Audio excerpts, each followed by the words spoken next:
Lá vem Cleiton.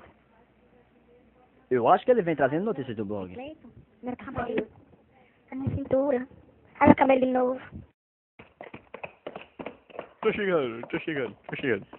Cheguei.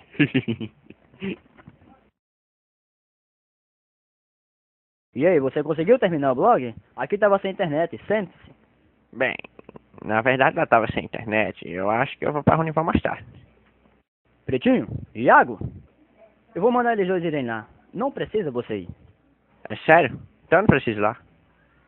O que foi, patrão? Cara, eu acho que eu mexi meus pés. Pretinho, eu quero que você vá lá em Ronivon e termine o blog, porque Cleiton tava sem internet. Vá agora, vá. Sim, tá certo, patrão. Iago, eu quero que você acompanhe Pretinho e ajude ele a terminar o blog. Você sabe. Pera! Não é melhor ir lá em Grito? Ronaldo. Ele é técnico.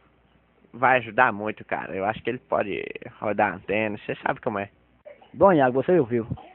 Bem, Cleiton, você tem razão. Você não acha melhor você ir buscar a Trax? É, eu acho que eu vou na Trax.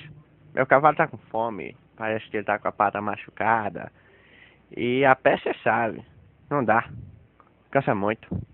Se o pneu da bicicleta tivesse cheio, eu até podia lhe emprestar, mas você sabe, né? O remendo está muito caro, assim. É verdade. Mas eu acho que tô sem gasolina. Eu também, sem vergonha. Eu também tô liso, mas se o dinheiro do aposento tivesse saído, eu lhe emprestava. Não, Cleiton.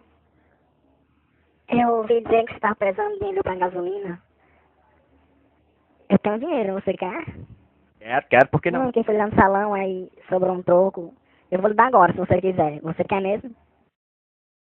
Não. Você vai querer juros. Não. Eu não vou querer juros. Meu amor, por você já basta. Eu só quero que você me leve pra viajar na sua Trax.